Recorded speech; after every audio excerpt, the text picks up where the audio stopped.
organizáciách vytváralo základ konsenzu o zahranično-politickej orientácii Slovenska prakticky na dlhé obdobie. Doba však prináša nové pohľady, nové udalosti a ja musím dnes konštatovať, že pokiaľ ide o konsenzus v zahraničnej politike, mám na mysli vládu a opozíciu, tak ten sa dnes naozaj zužuje len na formálne členstvo Slovenskej republiky v Európskej únii a formálne členstvo v NATO, pretože v mnohých otázkach máme diametrálne odlišné názory.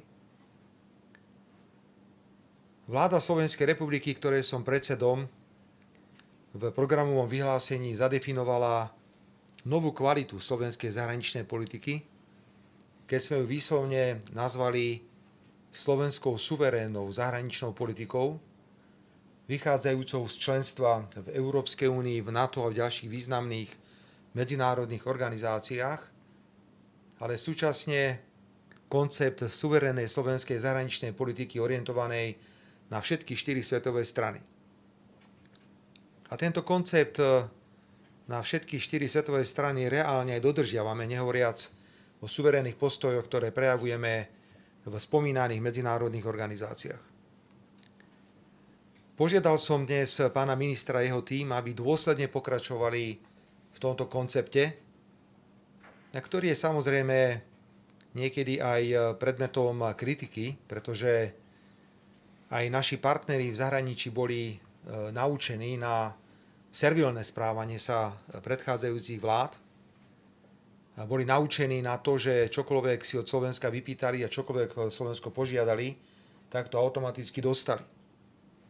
Ale my sme suverénna a sebavedomá krajina a my sme suverénni a sebavedomí politici, pretože nie sme v politike prvý deň a uvedomujeme si, aké sú dôležité pre prežitie malej krajiny, ako je Slovensko, národno-štátne záujmy. Ako je dôležité sa správať suverénne. Ako je dôležité trvať na dodržiavaní medzinárodného práva. A potom máme voľné ruky. Potom môžeme povedať, že nikdy neuznáme Kosovo, lebo tento štát vznikol v rozpore s medzinárodným právom. Potom môžeme odsúdiť použitie vojenskej sily, pokiaľ išlo o Irak, a rozhodnúť o stiahnutí našich vojakov z Iraku. A rovnako môžeme povedať suverénne, že použitie ruskej vojenskej sily bolo porušením medzinárodného práva, pokiaľ ide o Ukrajinu. Koncept suverénnej slovenskej zahraničnej politiky musí pokračovať. A je to jediný koncept, ktorý zabezpečí dôstojné postavenie Slovenska v medzinárodnom spoločenstve. A ak dovolíte, dokonca poviem, je to jediný koncept, ktorý vie zagarantovať prežitie takej malej krajiny, ako je Slovensko. Naznačil som, že dnes ten konsenzus sa sústreďuje len na formálne členstvo a že máme rôzne názory, pokiaľ ide o najvýznamnejšie momenty, ktoré sú spájané s týmito organizáciami. Pozrite sa, dámy a páni, zoberme si Európsku úniu. Predstavujeme generáciu politikov, pokiaľ ide o vládu, ktorú vediem, ktorá jednoznačne odmieta akékoľvek úvahy o zrušení práva veta členských štátov Európskej únie. Prosím, to nie je formálna vec. Vieme, že jednomyseľné rozhodnutia dnes potrebujeme v otázkach rozpočtu, bezpečnosti a zahraničnej politiky. To je mimoriadne dôležité, pokiaľ ide o postoje krajiny. Kým my hovoríme, že zrušenie práva veta znamená začiatok konca Európskej únie, znamená začiatok nesuverénneho postavenia jednotlivých členských štátov, je to začiatok obrovskej dominancie veľkých krajín, ktoré by určovali, čo Európska únia bude prijímať alebo nebude prijímať, musíme súčasne druhým dýchom povedať, že tu máme opozíciu, ktorá hovorí, že treba uvažovať o zrušení práva veta kvôli efektívnejšiemu rozhodovaniu Európskej únie. Viete, že ja rád niekedy simplifikujem a používam niekedy politické skratky pre lepšie pochopenie. Ale nechcem sa dožiť doby, že budeme chodiť do orgánov Európskej únie len preto, aby nám Francúzi a Nemci oznámili, na čom sa dohodli. Európska únia je predsa o jednote v rozmanitosti. Je potrebné počúvať aj malé krajiny. A ja si myslím, že malé krajiny a členské štáty, ktoré vstúpili ako posledné do Európskej únie, priniesli množstvo rozmanitosti, ale aj množstvo praktických pohľadov na to, ako sa veci dajú robiť inak, ako sa to možno robilo predtým, ako krajiny, ako je Poľsko, Slovensko, Maďarsko či Česká republika vstúpili do Európskej únie. Viete, že máme odlišné pohľady na migráciu. Opakujem to a poviem to veľmi jasne. Budem nabádať všetkých poslancov, ktorí patria k vládnej koalícii, aby nikdy nesúhlasili s paktom o azyle a migrácii. Teraz sa bavím o balíku 10 určitých legislatívnych iniciatív, ktoré sú prijímané na úrovni Európskej únie. Toto nie je tá solidarita, o ktorej sme my hovorili, keď sme boli v predsedníctve Európskej únie a keď sme hovorili, že každá krajina má mať právo suverénne sa rozhodnúť, ako bude postupovať v otázke nelegálnej migrácie. My sme ukázali suverenitu a patril som do dvojice alebo trojice premiérov, ktorí zavetovali prijatie povinných kvót. Ale tie povinné kvóty sa nám ako keby vrátili naspäť a mali sme možnosť vidieť vystupovanie europoslancov za vládne strany a europoslancov za opozíciu. Kým jednoznačne hovoríme, že nemôžete krajine prikázať, buď príjmeš ročne, pokiaľ ide o Slovensko, do 300 nelegálnych migrantov, o ktorých nič neviete, alebo za každého z nich zaplatíte 20 000 eur. To nie je solidarita, to je diktát. Preto je treba dopredu hovoriť, musia to vedieť aj príslušní politici, ktorí dnes zohrávajú dôležitú úlohu v Európskej únii, že je vysokou pravdepodobnosťou celá vládna koalícia, ja môžem hovoriť len za politickú stranu Smer, Slovenská sociálna demokracia, že nebudeme súhlasiť na pôde parlamentu s týmto legislatívnym balíkom, ktorý prináša nové pravidlá v oblasti nelegálnej migrácie. My sme varovali, pokiaľ išlo o nelegálnu migráciu, že na jednej strane síce sme schopní poskytnúť Ukrajine 50 miliárd na nasledujúce 4 roky, ale na témy, ktoré boli mimoriadne dôležité pre Európsku úniu, išlo podstatne menej zdrojov, napríklad na nelegálnu migráciu len 2 miliardy, čo je v porovnaní s 50 miliardami naozaj veľmi, veľmi málo. A sú tu ďalšie koncepty a témy v rámci Európskej únie, kde máme diametrálne odlišné postoje od predstaviteľov súčasnej opozície. A môžete to samozrejme považovať aj za to, že teraz vstupujem do nejakej kampane pred európskymi voľbami, ale občania Slovenskej republiky si musia povedať sami pre seba, koho chcú v tom Európskom parlamente. Chcú tých, ktorí budú hlasovať za zrušenie práva veta? Sú tých, ktorí sú za prijímanie nelegálnych migrantov? Alebo teda budú voliť takých europoslancov, ktorí budú suverene zastupovať Slovenskú republiku? Ja musím poďakovať za ostatné postoje poslancom Európskeho parlamentu za opozičné politické subjekty. Vážené dámy a páni, v prípade NATO nemáme toľko otvorených otázok, kde máme rozdielne názory. Je to samozrejme jedna téma a to je téma prípadného členstva Ukrajiny v NATO. Už som v krátkosti na túto tému hovoril, ale chcem to zopakovať. Nikdy nerobím kroky a rozhodnutia, ktoré by boli v rozpore s krokmi a rozhodnutiami, ktoré som urobil 3-4 dní predtým, alebo mesiac, alebo rok predtým. My sme vždy opakovali, že Ukrajina má právo sa rozhodnúť o svojej vlastnej budúcnosti. My podporujeme ambíciu Európskej únie pozvať čo najrýchlejšie Ukrajinu medzi členské štáty a podporujeme túto európsku ambíciu aj na strane Ukrajiny. Pánovi predsedovi ukrajinskej vlády som na ostatnom stretnutí povedal: vážený pán premiér, jedna vec je politické pozvanie, druhá vec bude konkrétne rokovanie o kapitolách. A tam uvidíš na vlastnej koži, ako veľké krajiny budú špekulovať, pokiaľ ide o členstvo Ukrajiny v Európskej únii, pretože už si to zrátali.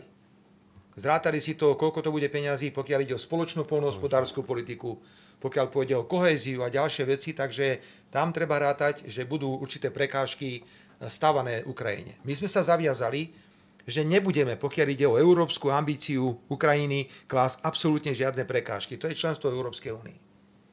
Pokiaľ ide o NATO, samozrejme, a to bola podstata dokumentu, cestovnej mapy, roadmap, ktorá bola podpísaná, Ukrajina si môže povedať, áno, my chceme ísť do NATO, v poriadku. Veď to je ich slobodné rozhodnutie. Ale my hovoríme, že to nebudeme ratifikovať v parlamente. Pretože Slovensko potrebuje neutrálnu Ukrajinu. Slovensko bude ohrozené na svojich záujmoch v prípade, že by Ukrajina bola členským štátom NATO, pretože to je základ jedného obrovského svetového konfliktu. A budeme to opakovať dookola. Slovensko potrebuje neutrálnu Ukrajinu a nie Ukrajinu, ktorá bude v NATO. Preto, ak budem predsedom vlády a budem môcť veci ovplyvňovať do budúcnosti, opäť tak ako pri pakte o migrácii a azyle, budem viesť poslancov, aby vetovali takéto rozhodnutie v Národnej rade a nesúhlasili s členstvom Ukrajiny v NATO. Ja dúfam, že som jasný, pretože tu boli rôzne pokusy to obracať, prevrácať, ale ja veľmi dobre viem, čo podpisujem možno na rozdiel od iných politikov, pretože si to trikrát poriadne prečítam a naviac sme boli priamo pri formulovaní textu, ktorý sme spoločne s pánom predsedom ukrajinskej vlády podpísali. Dámy a páni, urobím malú odbočku, považujem stretnutie v Michalovciach za veľmi prospešné. Myslím si, že nastavilo zrkadlo aj pánovi premiérovi Fialovi v Českej republike.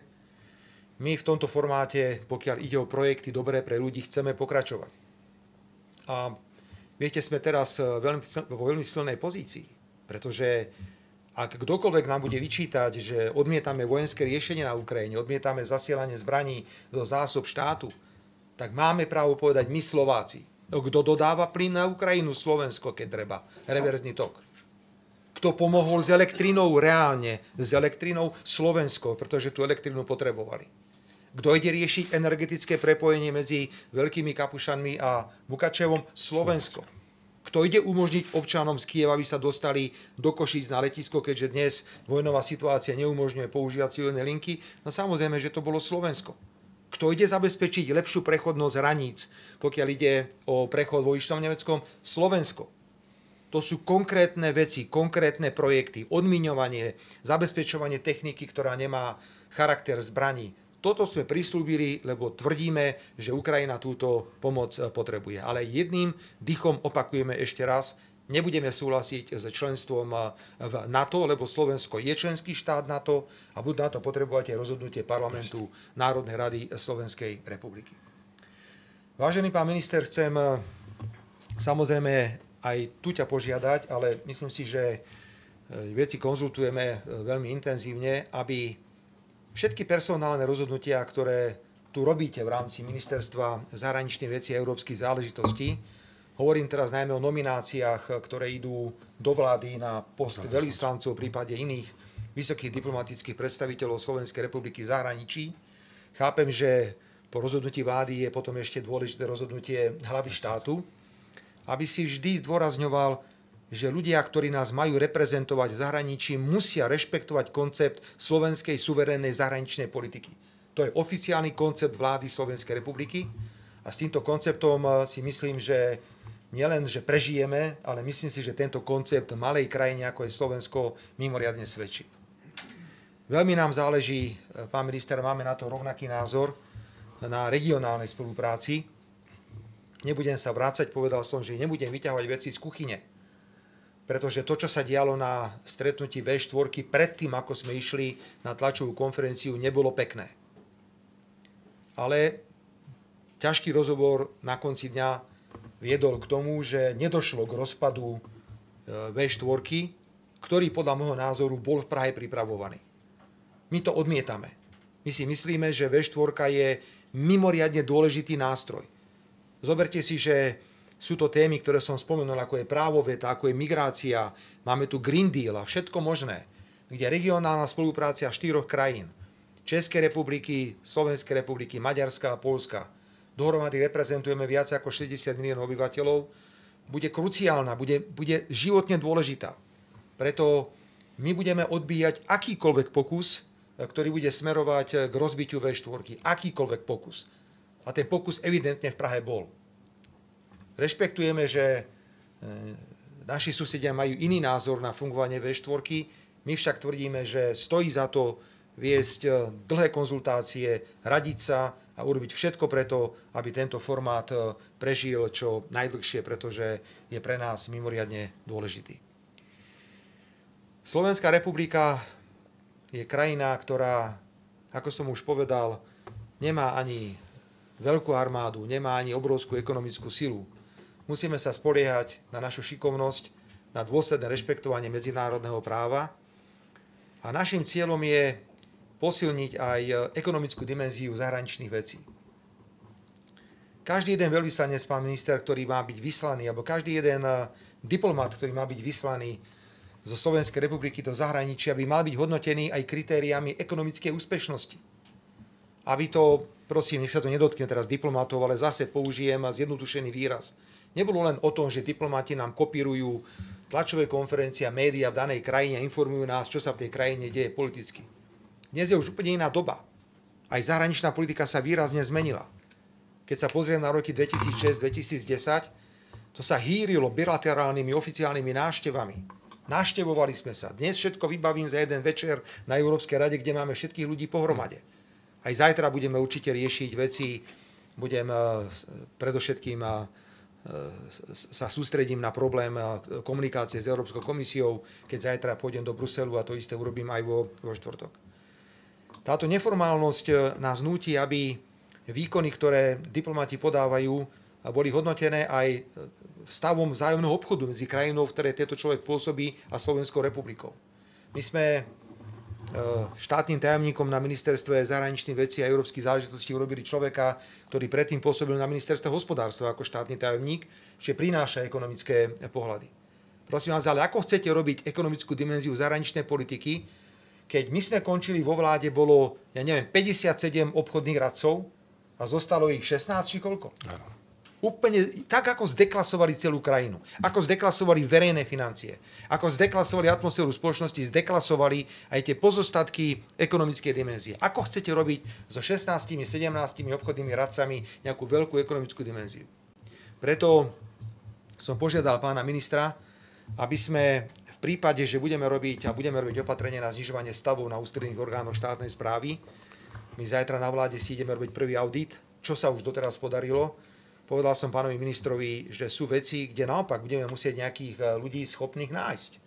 Ak chceme v nejakých krajinách reálne pôsobiť ekonomicky a hospodársky, tak tam musí byť nejaký človek. A to nie je tak, a to určite potvrdia diplomati, že pošlete tam radcu obchodného, že hneď na druhý deň bude fungovať. To trvá niekedy 2-3 roky, kým sa etabluje, urobí si prvé kontakty. Toto je pre nás veľmi, veľmi dôležité, pán minister, a chcem naozaj o to poprosiť. Na záver chcem povedať, dámy a páni, blíži sa 20. výročie členstva v Európskej únii. My si veľmi vážime členstvo v Európskej únii. Pre Slovensko je to úspešný príbeh. Hoci Európska únia má tiež svoje vývojové fázy, raz je tá fáza lepšia, raz je táto fáza horšia. Dnes vidíme obrovskú nespokojnosť hlavne s Green Dealom, ktorý deklasuje európsky priemysel, a asi bude treba urobiť určité variácie a zmeny v tomto duchu. Vážime si však členstvo v Európskej únii a chceme byť súčasťou tejto organizácie. Ale politika na všetky 4 svetové strany nám velí, aby sme sa jasne orientovali aj na iné krajiny. A preto, pán minister, politicky budeš mať podporu aj vedenie ministerstva pri nadväzovaní kontaktov priateľských, vzájomne výhodných, hlavne ekonomicky, so všetkými štátmi sveta, ktoré o to prejavia záujem. Chcem poďakovať za prípravu, podľa mňa pomerne významnej návštevy Číny, ktorú zabsolvujeme v krátkom čase. Táto cesta bude pre Slovensko podľa mňa dôležitá aj z pohľadu ekonomického. Môžem potvrdiť, že ideme na začiatku mája na veľmi dôležitú cestu do Azerbajdžanu. Hovorím o dôležitej ceste preto, lebo hľadáme diversifikáciu dodávok plynu pre Slovensko a toto je jedna z možností, ako sa dostať k plynu aj z iných zdrojov. Budem veľmi rád, ak sa nám do konca roka podarí urobiť stretnutie v Brazílii a na Kube. To sú teda krajiny, ktoré sú mimo toho klasického rámca Európskej únie a NATO, ale ak sa vrátim naspäť do nášho vládnutia, tak Slovensko bolo jedno z najaktívnejších krajín na Kube. Tam boli veľmi zaujímavé projekty a stále sú tam. Zanedbáva sa oblasť Latinskej Ameriky, kde ešte bývalé Československo malo veľmi významné postavenie. Musíme sa tam vrátiť. Naviac máme aj dobrú konšteláciu hviezd. Ak si zoberiem, kto je dnes prezidentom v Brazílii, tak je to silný ľavičiar, človek, ktorý veľmi tlačí na sociálne programy. Myslím si, že aj tieto personálne prepojenia, naviac sa s ním poznám, by mohli pomôcť aj vzájomným vzťahom medzi Slovenskom a významnými ekonomickými hráčmi. Brazília je dnes významný ekonomický hráč. Ďakujem, pán minister, za doteraz vykonanú prácu 6-mesačnú. Najmä teda mám plnú oporu v tebe, lebo viem, že koncept slovenskej suverénnej zahraničnej politiky je ti mimoriadne blízky. Chcem ti poďakovať aj za odvážne rozhodnutia, ktoré ste urobili v súvislosti s mimovládnymi organizáciami. Viem, že rezort podpísal dohodu s Maticou Slovenskou, kde časť zdrojov, ktoré sme získali tým, že nebudeme podporovať aktivity mimovládnych organizácií, použijeme na dobré slovenské účely.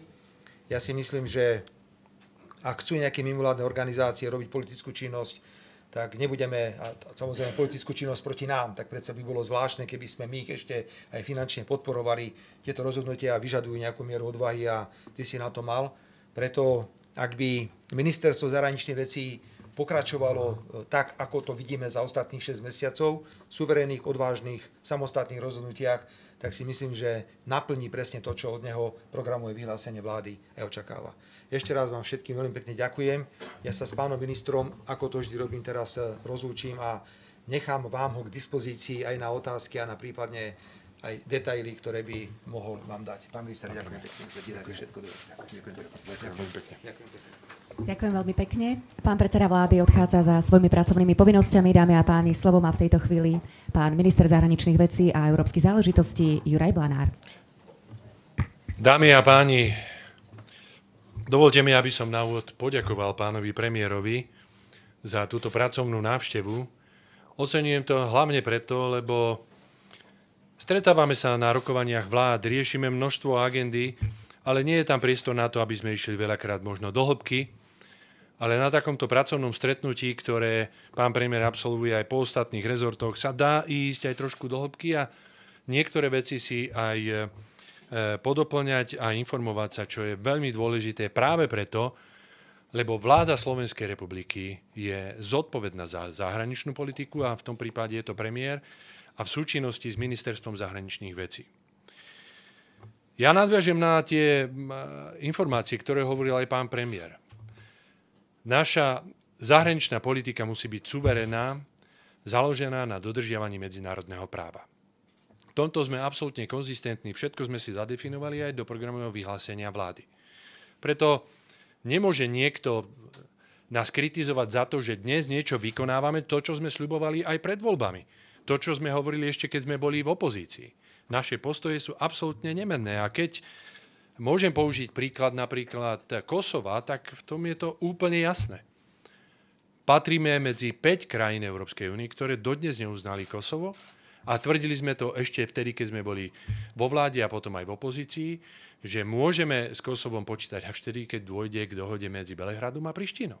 Je to porušenie medzinárodného práva. A rovnako je náš postoj v súčasnosti, kedy je tu iniciatíva, aby Kosovo sa stalo riadnym členom Rady Európy.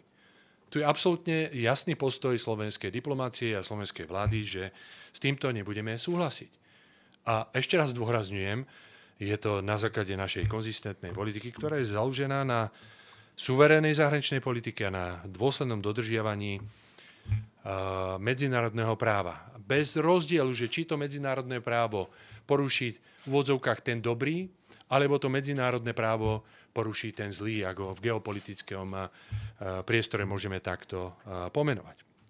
A rovnako sme si aj zadefinovali programom vyhlásení vlády, že naše členstvo v Európskej únii, v NATO a v ďalších organizáciách, OSN nehovoriac, OECD, OBS, je veľmi dôležité. Ale v prvom rade je to Európska únia spoločne s NATO, je veľmi dôležité, ale to neznamená, že nemôžeme robiť politiku na všetky 4 svetové strany.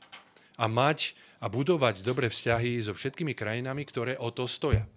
A ja sa k tomu aj krátko vrátim. Čiže toto je absolútne dôležité, v čom máme jasno a hovorí o tom aj programové vyhlásenie vlády. Rovnako ako programové vyhlásenie vlády, ako pán premiér spomínal, hovorilo aj o nadštandardných vzťahoch, ktoré chceme mať naďalej s Českou republikou.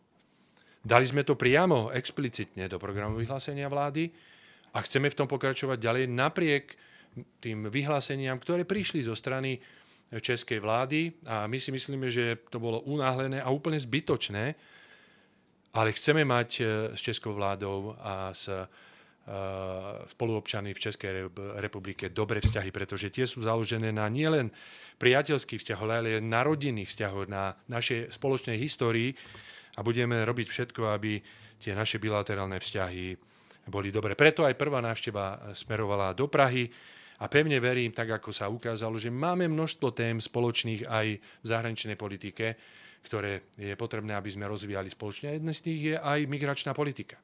Viete veľmi dobre, že rovnako aj Česká republika odmietla tých 10 legislatívnych návrhov spoločne s Poľskou republikou a Maďarskom. A to je niečo, čo nás naozaj spája pragmaticky. Ale máme toho o mnoho viacej. Ja som presvedčený, že sa krátko na tieto udalosti vrátime k tomu spoločnému zasadnutiu medzi vlád Českej republiky a Slovenskej republiky, ktoré je naozaj unikátne z tohto pohľadu. Viete veľmi dobre, že diplomácia je o diskusii, o dialogu. A bez dialogu diplomatického, keď sa neuskutoční, nemôžete nájsť ani nejaké riešenie pre akýkoľvek problém, ktorý riešite, vrátane vojnového konfliktu. A z tohto pohľadu absolútne počiarkujem a hodnotím, že my sme pripravení sa stretnúť so všetkými tými, ktorými je potrebné, aby sme komunikovali, aj keď majú iný názor, ako povedzme máme my. Ale diplomácia je práve o tom, aby sme komunikovali. Preto sa uskutočnilo množstvo bilaterálnych stretnutí. Po Českej republike to bolo Rakúsko, potom to bolo Rumunsko, potom to bolo stretnutie priamo v Maďarsku, čo bolo aj na úrovni premiéra, ale tých stretnutí bolo o mnoho viacej. Na úrovni aj bilaterálneho stretnutia s našim indickým partnerom. Bolo to na okraji vlastne konferencie, ktorá bola organizovaná v Turecku na pozvanie tureckých partnerov, Antalyské diplomatické fórum, kde som sa stretol aj s ministrom zahraničných vecí Lavrovom, pretože som bol požiadaný o to stretnutie na okraj tohto diplomatického fóra, kde som formuloval úplne jasne naše postoje a zároveň sa uisťoval v niektorých oblastiach, kde musíme komunikovať s Ruskou federáciou, ako sa bude postupovať do budúcnosti, pretože my stále odoberáme od nich plyn a jadrové palivo. To jednoducho bez toho nejde. Ale tých stretnutí potom ďalších bolo o mnoho viacej, pretože to bol formát napríklad v Taliansku priateľských krajín Západného Balkánu, lebo veľmi dobre viete, že Slovenská republika dlhodobo podporuje integračné snahy všetkých krajín Západného Balkánu a tie priateľské krajiny, ktoré sa tam stretli, Taliansko, Grécko, Chorvátsko, Maďarsko, Česko, Slovensko, Rakúsko, urobilo jednu veľkú iniciatívu, ktorého Slovensko bolo súčasťou voči Európskej komisii, čo podľa môjho názoru viedlo aj k tomu, že v konečnom dôsledku Bosna a Hercegovina bola pozvaná na rokovanie. A to bol výsledok aj nášho stretnutia, kde slovenská diplomácia mala svoje zastúpenie a akokoľvek môže opozícia hovoriť o nejakej izolácii, opak je pravdou, ja sa len nad tým pousmievam, pretože bolo množstvo ďalších stretnutí, aké som absolvoval, napríklad aj G7+, kde sme komunikovali so všetkými mojimi partnermi, ako sa postavíme k Ukrajine a k ďalším výzvam, ktoré sú s tým spojené. Ekonomická diplomácia. To, čo už bolo povedané, nebudem opakovať, ale náš prístup je úplne iný. My máme záujem, aby sme jasne zadefinovali naše pôsobenie v krajinách, kde môžeme získať nejaké investície a zároveň aj odtiaľ, že môžu prísť nejaké investície, pretože o tom je tá ekonomická diplomácia. Preto v súčasnosti prebieha prehodnoťovanie aj našich zastupiteľských úradov s dôrazom práve na ekonomickú diplomáciu, aby sme dokázali kumulovať tie funkcie, ktoré sú s tým spojené. Pán premiér niečo už naznačil, že aby sme vyberali aj veľvyslancov, ktorí budú odborníci. Ja sa krátko vrátim môjmu nástupu na úrad, kde som jasne povedal všetkým kolegom tu na ministerstve aj veľvyslancom, že ja vnímam ministerstvo zahraničných vecí ako profesionálnych odborníkov, ktorí naplňajú programové vyhlásenie vlády, ktorá získala dôveru občanov Slovenskej republiky. A takto to vnímam aj v tomto prípade, čo sa týka ekonomickej diplomácie a ostatných vecí, ktoré majú na starosti.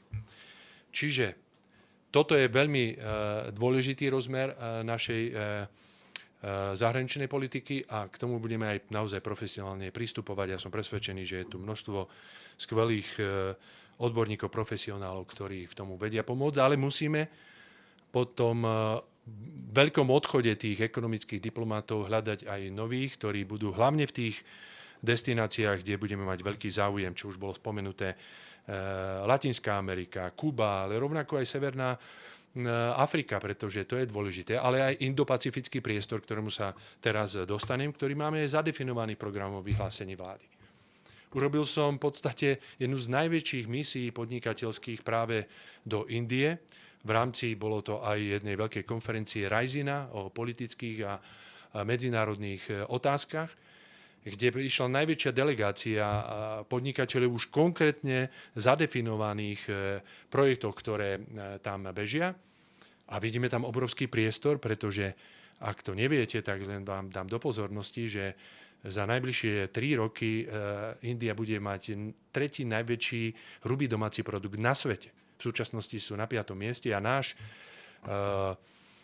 nárast obchodný je až 5-násobný za ostatné obdobie. Dostali sme sa už takmer k 900 miliónom eur, ale to je tak maličko s takým obrovským trhom 1,4 miliardy, že tam máme obrovský potenciál. Ja hodnotím celé toto pôsobenie v Indii za veľmi pozitívne a chcem oceniť aj prácu pána štátneho tajomníka Chovanca, ktorý má ekonomickú diplomáciu na starosti, že takto je to potrebné robiť. Pripravujeme ďalšie veľké návštevy a misie v súvislosti s ekonomickou diplomáciou. To je Južná Kórea, Čína, ako bolo spomínané, a samozrejme Azerbajdžan, no a Japonsko, pretože to je tiež jeden z veľmi dôležitých hráčov pre nás. Z tohto pohľadu je potrebné povedať takú praktickú vec, že prehodnocujeme naše zmluvné základne so všetkými partnermi, ktorými máme diplomatické styky. V súčasnosti pokračujeme aj na tejto administratívnej veci, kde už 65 zmluv bolo prehodnotených. Teraz pracujeme na 12 zmluvách, ktoré potrebujeme dostať už do modernej pozície moderného slovenského štátu, pretože možno nebudete veriť, ale v súčasnosti medzi Indiou a Slovenskom ešte stále je zmluva s Československom a my hľadáme spôsob, aby sme ju preklopili už na Slovensko a je tam veľká ochota. Ja som osobne s pánom ministrom zahraničných vecí Džajkanšarom o tom rozprával a je tam náklonnosť, aby sme tieto veci rozbehli. Európska únia, bolo povedané, ale ja musím zdôrazniť, že akokoľvek sa budú snažiť naši politici, oponenti hovoriť o tom, že nie sme akceptovaní, práve naopak. Slovensko tam má veľmi silný hlas. Ja poviem jeden veľmi dôležitý dôkaz toho. Otvorili sme jednu tému vymazania z zoznamu sankčného občana Slovenskej republiky, ktorý tam bol zaradený po vypuknutí konfliktu na Ukrajine. Tak Korčok, ako aj ďalšieho nasledovateľa, pán Kačer, pán Vlachovský, neurobili v tejto veci absolútne nič. A dokonca pán Korčok, keď sa mohol ohlásiť, keď sa ten občan dostával na zoznam, tak bol ticho. A pritom už vtedy neboli na to žiadne dôvody, aby tento občan Slovenskej republiky, konkrétne pán Jozef Hambalek, bol zaradený na tento zoznam. A aby ste mohli delistovať alebo dostať občana Slovenskej republiky alebo hoci ktorého z tohoto zoznamu, musí tam byť konsenzus všetkých krajín. Dámy a páni, to znamená, všetci partneri Európskej únie nás podporili a delistovali na základe našich argumentov tohto občana a to je výsledok takisto diplomácie Slovenskej republiky a nášho zastupiteľského úradu. Aj v spolupráci s pánom štátnym tajomníkom Eštokom, ktorý má práve európsku agendu na starosti, aj ako šerpa pri premiérovi. Za čo chcem všetkým poďakovať, ale to je konkrétny výsledok suverénnej zahraničnej politiky a akceptácie z hľadiska toho, že sme dokázali takéto niečo robiť. No a na bilaterálnej úrovni sa tam stretávame so všetkými partnermi a riešime všetky aktuálne veci, ktoré sú v rámci stretnutia na úrovni ministrov zahraničných vecí. Čiže ešte raz, Európska únia, náš absolútne životný priestor a len zopakujem, že všetky prípravy na nejaké oslavy bežia. Gala večer, ktorý sme avizovali 1. mája, sa uskutoční, tak aby sme si to oslavili aj za účasti zahraničných hostí. Budeme vás informovať, kto to bude. A na druhý deň budeme poriadať ešte významnú konferenciu spoločne s Ministerstvom hospodárstva tu na pôde Ministerstva zahraničných vecí, kde budeme diskutovať práve o tom, čo nám Európska únia dala, aké tam máme ešte priestor na zlepšovanie a riešenie vecí, ktoré sú s tým spojené. Máme pred sebou množstvo víziev, ktoré máme aj v programovom vyhlásení vlády. Ak si pozriete programové vyhlásení vlády, tak je tam asi 58 zmienok týkajúcich sa zahraničnej politiky a my ich máme identifikované a postupne ich chceme naplňať. V súčasnosti už máme 13 rozbehnutých a jedný z takých najväčších je napríklad príprava na naše členstvo nestáleho člena v Bezpečnostnej rade v období 2028 až 2030. K tomuto bežia absolútne prípravy, všetká podpora aj na bilaterálnej úrovni s jednotlivými členskými krajinami, ktoré to môžu podporiť a myslím si, že je to jedna z aktivít veľmi dôležitý, ale spustili sme napríklad aj jednu dôležitú vec, lebo veľakrát sme svedkami toho, že boli implementované do slovenskej legislatívy smernice Európskej únie nad rámec toho, čo žiadala Európska únia. Ako sa tomu hovorí, že sme pápežskejší ako pápež. Ja to poviem zjednodušene na príklade zákona o verejnom obstarávaní. Keby ste sa pozreli a porovnali to s ostatnými krajinami, napríklad s Poľskom, kde aj vďaka tomu mohli čerpať európske fondy o mnoho efektívnejšie, ako to bolo u nás, tak to je jednoducho nemysliteľné, len preto, že tam bolo množstvo vecí zadefinované nad rámec smernice Európskej únie. Preto sme spustili na základe aj dopytov jednotlivých rezortov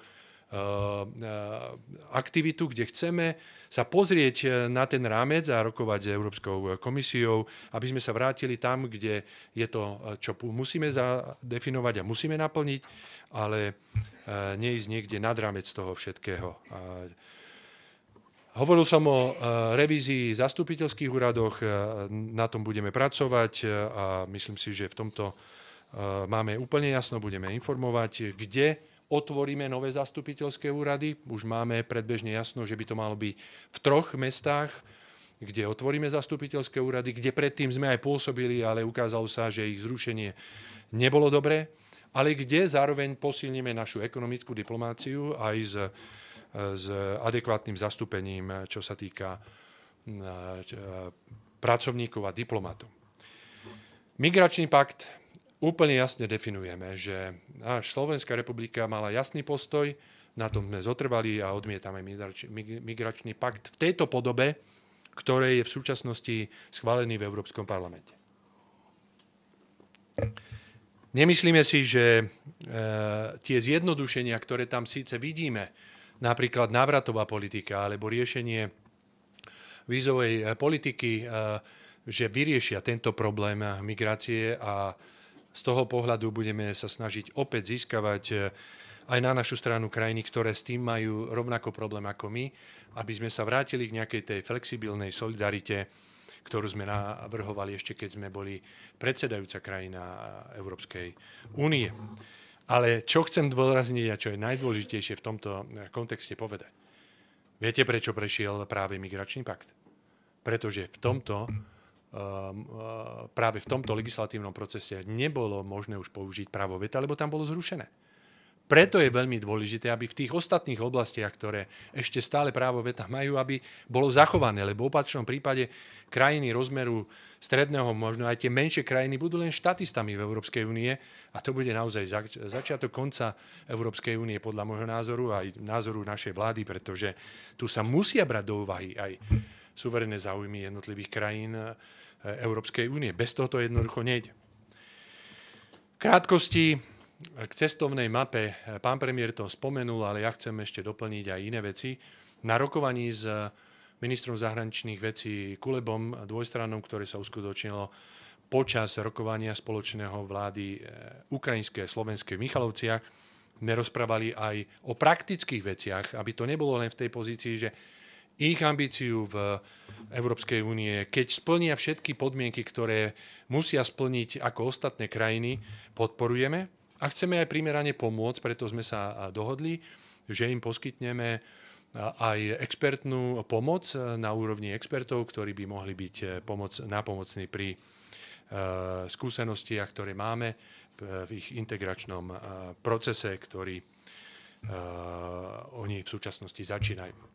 No a ešte jednu vec, ktorú som chcel spomenúť, predposlednú a potom dám úplnú bodku môjho príhovoru, je, že 10. a 11. júna máme zvolaných všetkých veľvyslancov, ktorých máme po celom svete a budeme s nimi diskutovať práve o naplňaní programového vyhlásenia vlády, tak, aby sme dokázali efektívne naplniť všetky tie očakávania, ktoré sa zadefinovali v programovom vyhlásení vlády. A na toto stretnutie som samozrejme pozval aj pána predsedu vlády, ktorý potvrdil účasť a myslím si, že to je tiež dôkazom toho, že otvorene ideme diskutovať s našimi profesionálmi, aby sme si vydiskutovali veci, ktoré sú nevyhnutné v súvislosti s pôsobením v našich misiách. No a možno taká odľahčená informácia na záver, ale súvisí s rezortom diplomácie, a to je naše pôsobenie v rámci nadchádzajúcich veľkých športových podujatí, ktoré sa uskutočnia v Európe. Je to samozrejme, sú to majstrovstvá Európy vo futbale v Nemecku, kde naša veľmi dôležitá časť diplomácie, a to je vlastne záležitosť poskytovania služieb konzulárnych pre našich občanov, bude posilnená, aby sme predišli akýmkoľvek problémom, ktoré môžu vzniknúť počas takýchto veľkých podujatí, kde sa chystá množstvo Slovákov na toto podujatie. Môžem ubezpečiť všetkých občanov Slovenskej republiky, ktorí sa tam chystajú, že naše konzulárne pôsobenie tam bude posilnené a budeme im poskytovať servis tak, aby boli v prípade nejakých problémov obslužení a bolo im poskytnutá pomoc. Rovnako to súvisí aj s olympijskými hrami v Paríži, kde priamo Ministerstvo zahraničných vecí má podpísanú aj dohodu s paralympijským výborom, kde im poskytujeme naše priestory zastupiteľského úradu pre paralympionikov, lebo nemajú olympijský dom samostatný. A rovnako tam poskytujeme aj športového ataše, ktorý bude k dispozícii počas celého konania paralympijských hier, ktoré sú pre Slovenskú republiku, ako viete veľmi dobre, práve paralympioníci sú najväčší zberatelia olympijských medailí nielen v letných, ale aj v zimných olympijských disciplínach. A tu je Ministerstvo zahraničných vecí rovnako veľmi, veľmi aktívne. A tu chcem ešte raz podotknúť veľmi dôležitú vec, ktorá je, tak by som povedal, vnímaná najcitlivejšie občanmi z hľadiska praktického, keď vycestujú hoci kde do sveta. A to je poskytovanie konzulárnych činností pre nich a pomoci. To je absolútne kľúčová vec. Preto napríklad sme urobili aj zmenu organizačnej štruktúry na ministerstve, keď som nadstúpil, kde sme niektoré teritoriálne odbory, ktoré boli zrušené, obnovili, ale práve konzulárnu činnosť sme povýšili na úroveň sekcie. To znamená, dnes je to sekcia, ktorá bude veľmi významne pôsobiť nielen pri poskytovaní konzulárnych činností pre občanov vo svete, ale aj napríklad s novou legislatívou, ktorú ste zachytili v rámci vlády, ktorú príjmame, a to je zamestnávanie občanov z tretích krajín, pretože máme nedostatok pracovnej sily a Ministerstvo zahraničných vecí je veľmi aktívne a spolupracuje v tomto, pretože je nezastupiteľné z hľadiska vízových povinností súvisiacich s schengenským priestorom a Európskou úniou. A preto sme dali taký veľký dôraz aj tejto problematike konzulárnej činnosti. Takže všetkým prajem, ktorí sa chystajú na podujatia, aby hlavne všetko dobre dopadlo, aby neprišli žiadne mimoriadne udalosti, ktoré by mohli vzniknúť práve s tou obrovskou koncentráciou fanúšikov na tých podujatiach, pretože určite ste zachytili aj vyjadrenie prezidenta Macrona, ktorý dokonca oznámil, že možno zvažujú za určitých okolností, že otvárací ceremoniál olympijských hier z niekde v prostredia Sény presunú niekde na kontrolované miesto na štadión. Čiže toto sú všetko výzvy, ktorým bohužiaľ dnes čelíme a musíme aj na to primerane reagovať a byť na to pripravení.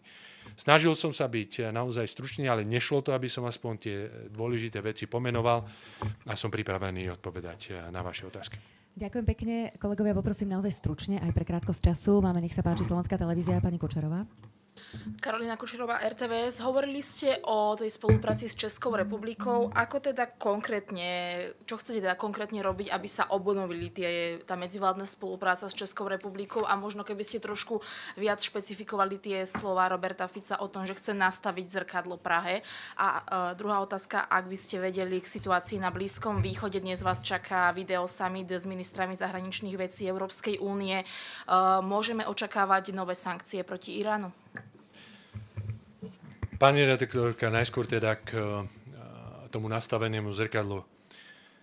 My neurobíme nič, čo by akýmkoľvek spôsobom mohlo narušiť naše nadštandardné vzťahy s Českou republikou. Máme tak previazané, ako som to povedal, rodinné vzťahy, priateľské vzťahy, ale rovnako aj podnikateľské, pretože dnes tu operuje množstvo firiem, ktoré sú či už so sídlom v Česku a pôsobia na Slovensku a opačne. A napokon ani vláda pána Fialu, ani vláda Roberta Fica tu raz možno nikdy nebude. A bude tu nejaká iná vláda, ale tieto vzťahy sú veľmi unikátne. A to, čo bolo povedané, ja to poviem za seba, pretože ja to vidím takto. Viete, zrušiť spoločné rokovanie vlád, ktoré tu prebiehalo v podstate od obdobia, tuším, roku 2012, keď sme to zaviedli za našich vlád, to spoločné rokovanie za vlády Roberta Fica medzi českou vládou a slovenskou vládou, vždy striedavo na Slovensku alebo v Českej republiky, len na základe toho, že máme iný názor k tomu, ako dosiahnuť mier na Ukrajine, lebo v ostatných veciach sa zhodujeme absolútne s mojím kolegom Lipavským aj s predstaviteľmi českej vlády, že to bolo porušenie medzinárodného práva, že podporujeme Ukrajinu, ktorá musí byť celistvá, musí byť v medzinárodne uznaných hraniciach, pretože je to porušenie medzinárodného práva. Ten náš postoj je o mnoho silnejší z tohto pohľadu ako Českej republiky, pretože Česká republika napríklad uznala Kosovo. My sme ju neuznali. A preto si myslíme, že to bolo zbytočné gesto, aj vzhľadom na to, že my sme práve s tou Ukrajinou mali unikátne stretnutie, spoločné rokovanie vlád slovenskej a ukrajinskej vlády, dokonca nie len v Užhorode v januári, ale potom aj v Michalovciach, čo sa neuskutočnilo zo strany žiadneho členského štátu Európskej únie, ani NATO. Pretože jasne máme v tom zadefinované priority a tie sme aj povedali na tej vláde. Čiže z tohto pohľadu ja vnímam nastavenie zrkadla, pretože bolo to zbytočné gesto. Ale nechceme sa k tomu vrácať, pani redaktorka. Ja vám poviem konkrétne prípady. Ministri na iných rezortoch sa pravidelne stretávajú s ministrami na V4. Nie je tom žiadny problém. My sme mali zasadnutie V4 v rámci ministrov zahraničných vecí. Máme zadefinované naše rámce a chceme pokračovať v tom ďalej. Čiže my otvárame ruky a čakáme na pozvanie Českej republiky na rokovanie spoločných vlád, pretože teraz je na ťahu česká vláda, lebo by to malo byť na území českej vlády. No a čo sa týka Iránu, ale bol tam tuším ešte jedna otázka, ak som pozabudol, mi pripomente, videokonferencia. Áno, dnes sa zúčastníme tejto videokonferencie, pretože sme znepokojení tou eskaláciou. To, čo sa deje v súčasnosti v Gaze, v konflikte, ktorý začal tým teroristickým útokom zo strany Hamasu, je už niekde, čo sa dostáva za hranicu udržateľného, pretože tam nastáva veľká humanitárna kríza. Toľko obetí na strane civilistov za v podstate necelý pol rok sa neudialo v žiadnom konflikte. Ani na Ukrajine. A musíme sa k tomu postaviť tak, aby sme to upokojovali v tej pozícii. Preto sme podporili mnohé iniciatívy, aj čo sa týka pôsobenia v Červenom mori, ale rovnako aj prístupu krajín Európskej únie. A preto útok na Irán vnímame ako možnosť eskalovania tohto problému. A preto sa zúčastníme toho videosummitu, aby sme zdieľali tie spoločné informácie s našimi partnermi, pretože my sme odsúdili, a bola to aj Bezpečnostná rada Organizácie spojených národov, ktorá odsúdila ten útok na konzulárny úrad Iránu v Damasku, pretože to bolo porušenie medzinárodného práva. To jasne sme zadefinovali, avšak Irán to vyhodnotil, že to bola záležitosť, ktorá si vyžaduje odvetu a my si myslíme, že by sa mal vrátiť celý tento problém k diplomatickému riešeniu a to budeme určite podporovať aj na tom stretnutí alebo na tom samite video konferencii, ktorá sa uskutoční dnes večer o 17. hodine. Čo sa týka sankcií, nechcem vôbec prejudikovať, ale náš postoj slovenskej vlády je úplne jasný. My už nepodporíme žiadne sankcie, ktoré by mali väčší dopad na občanov Slovenskej republiky ako na krajinu, ktorej budú tie sankcie ukladané. Ja teraz síce neviem si predstaviť, ktoré by mohli byť sankcie práve na Irán z tohto pohľadu, ale hovorím to aj v súvislosti s sankciami voči Rusku, pretože tam sme zadefinovali jasne, že 14. balík podporíme, ak to opäť nebude mať dopad na našu ekonomiku viac ako na Ruskú federáciu v konečnom dôsledku. Ďakujem pekne. Ešte 2 otázky som videla, takže nech sa páči Slovenský rozhlas, pán Fele. Dobrý deň, pán minister. Ja by som sa chcel opýtať na to zrušenie práva veta. Vy ste ministrom zahraničných vecí, tak možno s kým ste sa o tom vy vlastne rozprávali na európskej pôde, ktoré krajiny vlastne toto zatiaľ navrhujú a ktorí vaši rezortní kolegovia vám hovorili, že by boli za takéto riešenie. A ešte aj v zmysle, akého zrušenia toho práva veta, teda bavíme sa o rozširovaní únie, alebo sa bavíme o sankciách, alebo o čom konkrétne. Lebo zatiaľ to je iba také veľmi teoretické. Rozumiem. Pán redaktor, vám to priblížim. Dnes je atmosféra v Európskej únii a medzi členmi taká, že je tu silná koalícia tých stredne veľkých alebo malých krajín proti tým veľkým krajinám, ktoré sa snažia ako keby zintenzívniť akcieschopnosť Európskej únie. A pod tým sa skrýva jedna vec, že musíme zrušiť právo veta, tak ako to bolo zrušené v niektorých oblastiach, napríklad v migrácii, kde už právo veta neexistuje a môže to byť kvalifikovanou väčšinou prehlasované. A táto diskusia prebieha aj na rokovaniach, aj neformálnych rokovaniach s mojimi partnermi a môžem vám povedať, že tento postoj, o ktorom hovorím, tlmočím všetkým mojim kolegom v rámci Európskej únie a sú tam krajiny, ktoré rovnako k tomu takto pristupujú, že s právom veta majú veľký problém. A to právo veta ostalo už len v niektorých oblastiach. Je to oblasť rozširovania, je to oblasť zahraničnej politiky, je to oblasť daňová, pretože tam sa ešte nezrušilo právo veta a hovoril som ešte o rozširovaní Európskej únie. Čiže toto je pre nás absolútne červená čiara a budeme o tom rokovať so všetkými partnermi, ktorí sú rovnakého názoru, ako sme aj my. A som povedal, stredne malé alebo stredne veľké krajiny, či už je to Maďarsko, Rakúsko, rovnako môžem povedať, pobaltské krajiny sú niektoré v tom váhavé, niektoré sa pozerajú na to pragmaticky, ale chceme sa na to pozrieť aj my, ale jednoznačne, pokiaľ budeme vo vláde my, tak ako sme povedali náš postoj jasný k migračnému paktu, hovoríme, že zrušenie práva veta v týchto oblastiach Slovenská republika nepodporí. Ďakujem veľmi pekne. Kolegovia, poprosím pre krátkosť času naozaj poslednú otázku. Českou televíziu som videla, nech sa páči. Jan Šilan, Česká televize. Pan premiér mluvil o tom, že na summitu premiérů v Praze byl podle něj připravován rozpad Visegrádské čtyřky. Vy máte takové informace nebo náznaky třeba i z jednání ministrů zahraničí, že něco takového bylo reálné? Už viacej nemáte ďalšiu otázku. Dobre. Pán premiér hovoril o skúsenosti, ktorá bola pri prvom zasadnutí, ktoré bolo zvolané zo strany pána predsedu Fialu, potom ako bola ustanovená vláda v Poľsku. Pretože my sme čakali na to, kým bude ustanovená vláda v Poľsku, aby už mohol prísť predstaviteľ vlády, ktorá má aj podporu vo svojej krajine po voľbách. Čiže toto sa uskutočnilo. A pán premiér hovoril o úvodnom stretnutí, ktoré bolo ešte pred oficiálnym plenárnym stretnutím za účasti všetkých delegácií, kde prebehla veľmi, by som povedal, ostrá výmena medzi tými, ktorí majú názor na Ukrajinu iný a tými, ktorí majú na Ukrajinu iný názor. A napokon sa zhodli na tom, že v podstate sa zhodujeme v drvej väčšine na rovnakých témach, čo sa týka Ukrajiny a zda máme iný názor v tom, ako dosiahnuť mier, pretože Slovenská republika a naša vláda jasne hovorila, či už pred voľbami, že nebudeme dodávať už zbranie zo zásob ozbrojených síl Slovenskej republiky. Komerčné zásielky, ktoré tu bežali predtým budú bežať aj teraz, tie budú pokračovať. My ich nebudeme znižovať, a práve naopak by sme si škodili nášmu priemyslu, keďže je tak nastavený, keďže iné priemysly v iných krajinách demokratických to poskytujú a komerčne dávajú a predávajú zbranie po celom svete, vrátane Ukrajiny, tak toto sme nezastavili, ale máme iný názor na riešenie ukrajinského mieru a dosiahnutie ukrajinského mieru.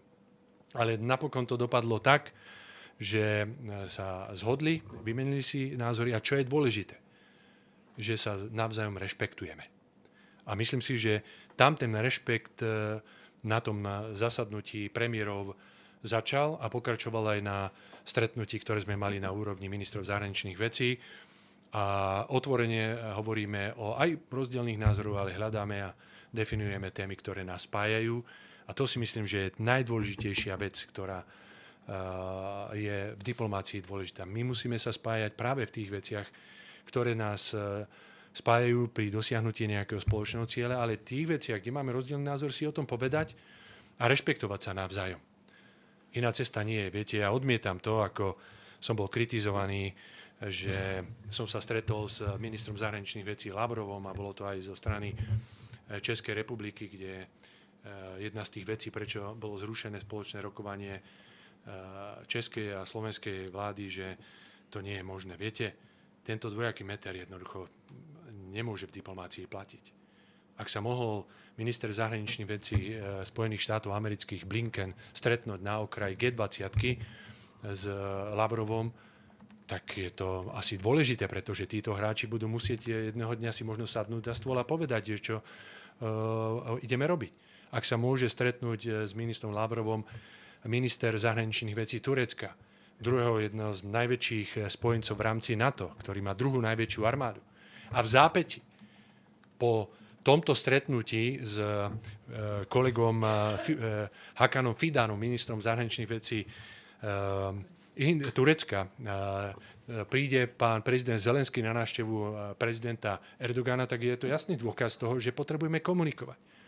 Preto ešte raz zdôrazňujem aj tie slová, ktoré som tu povedal. Diplomácia je o diskusii, o dialogu. A bez dialogu nie je možné nájsť ani žiadne riešenie a nie je možné ani ukončiť žiaden vojenský konflikt.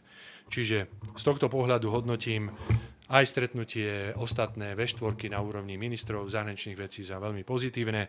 Povedali sme si, čo budeme robiť ďalej a očakávame ďalšie predsedníctvo, ktoré bude nasledovať po Českej republike, ktoré príde so zadefinovanými ďalšími okruhmi, ktoré budeme chcieť rozoberať. Dámy a páni, Minister, môžeme ešte ďakujem veľmi technické pekne. Otázky? Kolegovia, mrzí ma to, ale je naozaj už pokročilý čas. Krátko sa chceme opýtať. Jedna vec z vecí, o ktorej ste už hovorili, to je refundácia za MIGy, že či už ste sa tam niekde posunuli, lebo v podstate je to mesiac od vtedy. Dobre, urobím výnimku voči vám, televízii Markíza, pretože náš postoj poznáte, pretože väčšinou sa nevenujete téme, ale poviem vám a odpoviem, pretože v súčasnosti je 5. tranža z mierového nástroja zablokovaná. A je zablokovaná práve kvôli požiadavke maďarskej strany, ktorá avizovala, že na zozname je nepravom uvedená banka OTP. A my potrebujeme odblokovať tento 5. balík tranže z mierového nástroja, pretože on má také komplikované fungovanie. Čím viacej sa to bude naťahovať, tak tým sa môže stať, že dostaneme preplatené menej peňazí, ako pôvodne sme mali preplatení. Ja mám informácie a diplomácia na tom teraz pracuje, že došlo k dohode aj medzi ukrajinskou stranou, aj maďarskou stranou o delistovaní OTP banky a že na najbližšom zasadnutí FAC, ktoré budeme mať, čiže ministeriál na úrovni ministrov zahraničných vecí Európskej únie, môže dôjsť k tomuto odblokovaniu, po čo Slovenská republika volá a budeme to maximálne podporovať. Ďakujem veľmi pekne za otázky, prajem pekný deň. Ďakujem, dovidenia.